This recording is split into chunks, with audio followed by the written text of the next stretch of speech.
जलगांव जिले के पिंपरवाड़ा और मंडव में हाल ही में अवैध खनिज तस्करों द्वारा राजस्व कर्मियों पर हमले की घटना सामने आई।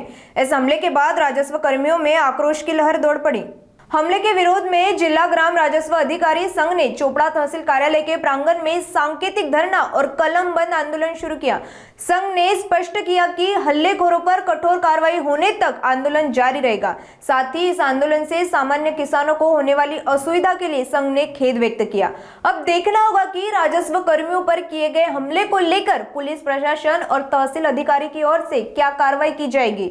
क्या अवैध खनिज तस्कर सलाखों के पीछे जाएंगे या एक बार फिर हमलावर कानून से बच निकलेंगे। दिनांक 1 डिसेंबर 2025 रोजी पिंपराडा येथील ग्राम महसूल अधिकारी यांच्यावर वाळू माफी यांनी केलेला हल्ला आणि दिनांक 7 डिसेंबर 2025 रोजी मांडळ तालुका अम्मनेर या ठिकाणी ग्राम महसूल अधिकारी आणि मंडळ अधिकारी यांच्या पथकावर वाळू माफी यांनी हल्ला केलेला होता।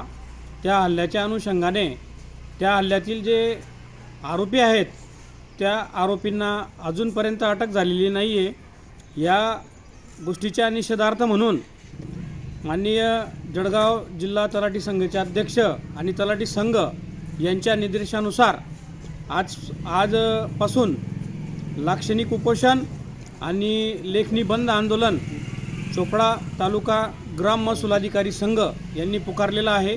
या ठिकाणी जोपर्यंत या दोन्ही हल्ल्यातील आरोपींना अटक होत नाही तोपर्यंत हे उपोषण आणि हे लेखनिबंध आंदोलन कायम राहील। या लेखनिबंध आंदोलनामुळे व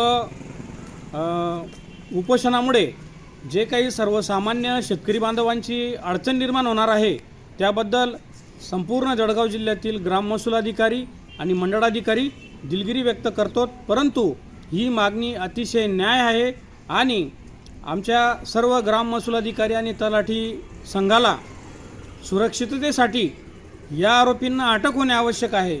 यांना जर अटक झाली नाही तर पुन्हा असा हल्ला घडणार नाही हे आपण म्हणू शकत नाही। म्हणून हे लाक्षणिक उपोषण आणि लेखनिबंध कामबंद आंदोलन आमच्या संघटनेने पुकारलेलं आहे। धन्यवाद।